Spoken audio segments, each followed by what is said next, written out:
Iran,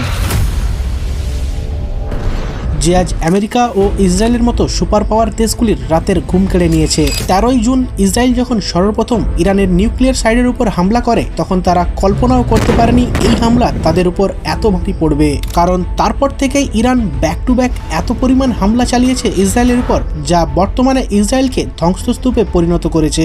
আর ইরানের এই হামলা এতটাই ভয়ানক যে ইসরায়েলের বিখ্যাত এয়ার ডিফেন্স সিস্টেমও তা প্রতিরোধ করতে পারেনি।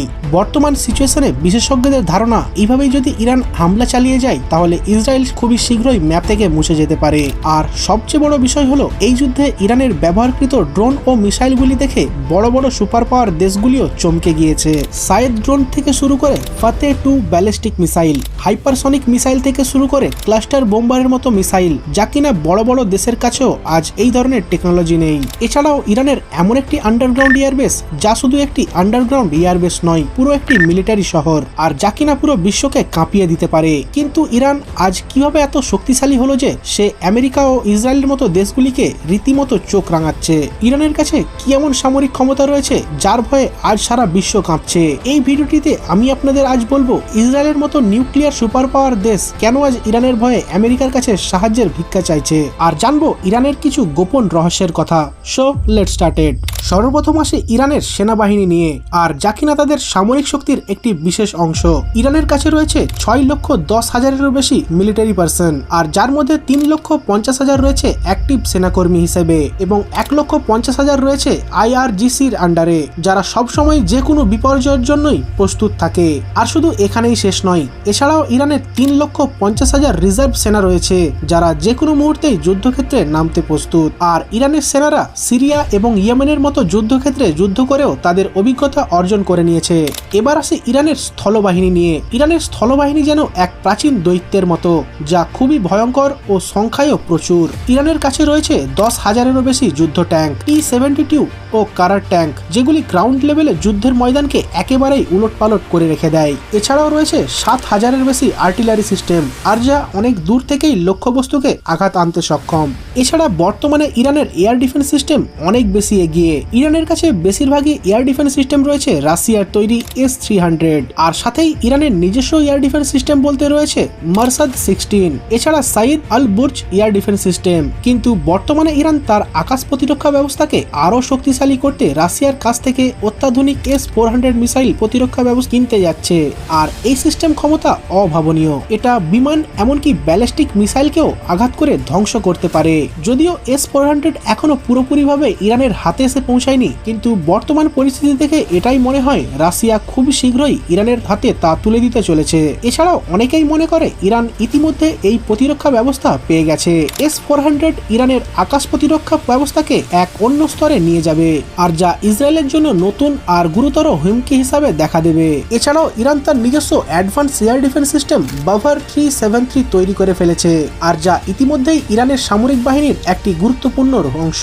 আর এই সিস্টেমটিও ইসরায়েলের আকাশপথে প্রবেশের চেষ্টা ব্যর্থ করতে সক্ষম। ফলে বর্তমানে ইসরায়েল যে হামলাগুলি ইরানের উপর চালিয়েছে, সেই হামলাগুলি প্রতিরক্ষা ব্যবস্থার ফলে খুব বেশি প্রভাব ফেলতে পারেনি। আর এমন পরিস্থিতিতে ইসরায়েলের বড় দুশ্চিন্তা হলো ইরানের পাল্টা আক্রমণ, কারণ ইরান তার মিসাইল ক্ষমতা দিয়ে সম্প্রতি ইসরায়েলের উপর যে ধরনের ভয়াবহ হামলা চালিয়েছে, তা দেখে ইসরায়েল সহ সারা বিশ্বই আজ ভয়ে কাঁপছে।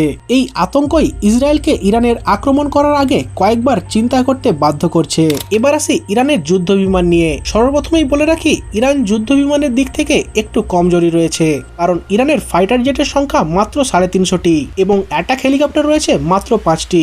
আসলে ইরানের বিমান বাহিনী কিছুটা পুরাতন প্রযুক্তি ব্যবহার করছে, কারণ পশ্চিমাদের নিষেধাজ্ঞার কারণে তারা তাদের এয়ারক্রাফটগুলিকে আপডেট করতে পারছে না। কিন্তু তাছাড়া ইরান যে গোপনে গোপনে অ্যাডভান্স এয়ারক্রাফট সিস্টেম বানায়নি, তা নিয়েও অনেকের সন্দেহ রয়েছে। তাছাড়া যুদ্ধ বিমানের সীমাবদ্ধতায় যদিও ইসরায়েল আকাশপথে অন্যতম শক্তিশালী দেশ, তবে ইরানের মতো দূরবর্তী লক্ষ্যে হামলা চালানো তাদের বড় ধরনের চ্যালেঞ্জের সম্মুখীন করছে।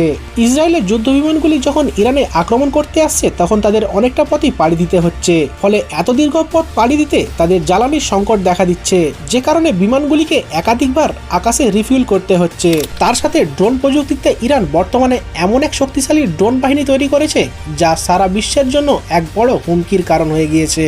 স্বল্প খরচে উৎপাদিত এই ড্রোনগুলো পাখির ঝাঁকের মতো করে আক্রমণ চালিয়ে যে কোনো দেশের প্রতিরক্ষা ব্যবস্থার উপর বিশাল চাপ তৈরি করছে। ইসরায়েলের অত্যাধুনিক প্রতিরক্ষা ব্যবস্থা যেমন আয়রন ডোম একসঙ্গে এত বিপুল সংখ্যার ড্রোনকে আটকাতে ব্যর্থ হচ্ছে। এই ড্রোনগুলো ইসরায়েলের সীমানা অতিক্রম করে ইসরায়েলের সেনাঘাঁটিতে গিয়ে হামলা চালাচ্ছে, আর যা ইসরায়েলের প্রতিরক্ষা ব্যবস্থাকে দিন দিন দুর্বল করে তুলছে। আর ইরানের এই ড্রোনের খাতায় সর্বশীর্ষে নাম আছে সায়েদ 136 ড্রোন।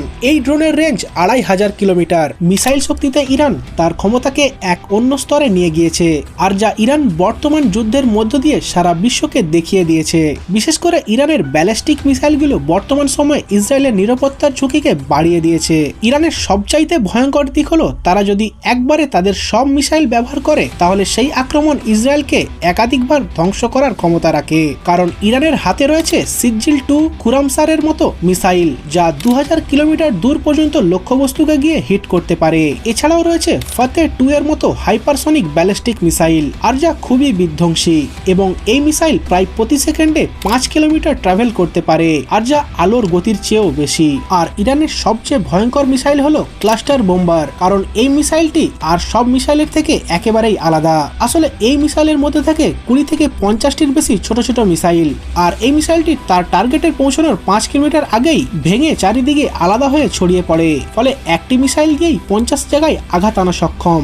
আর এই মিসাইল দিয়েই রিসেন্টলি ইরান ইসরায়েলের উপর হামলা চালিয়েছিল। এছাড়াও বলে রাখি, এই ধরনের মিসাইল বর্তমানে সারা বিশ্বের কাছে খুবই কম সংখ্যকই রয়েছে। এছাড়াও ইরানের নৌবাহিনী আরব সাগরে সিংহের মতো করে ঘুরে বেড়ায়, কারণ ইরানের নৌবাহিনীতে রয়েছে 17টির বেশি সাবমারিন, 68টির বেশি পেট্রোল বোট এবং 10টির বেশি যুদ্ধ জাহাজ, যা সবসময় পারস্য উপসাগর সহ ভারত মহাসাগরে দাপিয়ে বেড়ায়। আর ইরানের এই সামুদ্রিক ক্ষমতা তারা চাইলেই প্রয়োগ করে যে কোনো দেশের ইকোনমির উপর প্রভাব ফেলতে পারে। সাথে ইরানের আন্ডারগ্রাউন্ড এয়ারবেস এতটাই ভয়ঙ্কর যে যাকে বিশ্বের সামনে যখন ইরান রিভিল করে তখন সবাই এটিকে দেখে চমকে ওঠে, কারণ এটি কোনো আন্ডারগ্রাউন্ড এয়ারবেস নয়, এটি একটি বিশাল যুদ্ধক্ষেত্র। এর ভেতরে মিলিটারির সমস্ত ফ্যাসিলিটি রয়েছে, আর যা নর্মাল ডেভেলপড এয়ারবেসের মধ্যেই থাকে। এবার আসি সবচেয়ে জটিল বিষয়টির উপর, আর যার জন্যই বর্তমানে ইরান আর ইসরায়েলের মধ্যে যুদ্ধ। আর এই যুদ্ধটি আমেরিকার হামলার পর ওয়ার্ল্ড ওয়ার 3 দিকে এগিয়ে চলেছে, অর্থাৎ ইরানের নিউক্লিয়ার প্রজেক্ট। আর এটা তো কনফার্ম যে বর্তমানে ইরান নিউক্লিয়ার পাওয়ারের একেবারেই দোরগোড়ায় এসে পৌঁছেছে। কিন্তু আবার অনেকেই দাবি করে ইরানের কাছে নাকি অলরেডি পারমাণবিক অস্ত্র রয়েছে। কিন্তু এই কথাটি সত্য না হলেও এটি অবশ্যই সত্য যে ইরান পারমাণবিক বোমার দোরগোড়ায় এসে দাঁড়িয়ে রয়েছে। অনেক বিশেষজ্ঞরাই বলেন ইরানের কাছে বর্তমানে যে পরিমাণ ইনরিচড ইউরেনিয়াম রয়েছে তা দিয়ে তারা 5 থেকে 10টি নিউক্লিয়ার বোম ইজিলি তৈরি করতে পারে। আর যার ফলে প্রথম থেকেই আমেরিকা ও ইসরায়েল কোনো মতেই চায়নি যে ইরান নিউক্লিয়ার পাওয়ার দেশ হোক। ফলে তারা প্রথম থেকেই ইরানের বিভিন্ন ধরনের নিউক্লিয়ার সাইট ও তাদের নিউক্লিয়ার সায়েন্টিস্টদের খুঁজে খুঁজে হত্যা করছে। এই দেশগুলো যারা সারা বিশ্বকে শান্তি রাখার কথা বলে তারাই অপর দেশে যুদ্ধ বাঁধাচ্ছে ও অন্য দেশকে আগে বাড়তে দিচ্ছে না। যেমন আমেরিকা ইরান ইসরায়েল যুদ্ধে এতদিন শান্তির বার্তা দিয়ে শেষমেশ তারা ইরানের 3টি নিউক্লিয়ার সাইটে গুরুতর হামলা করে।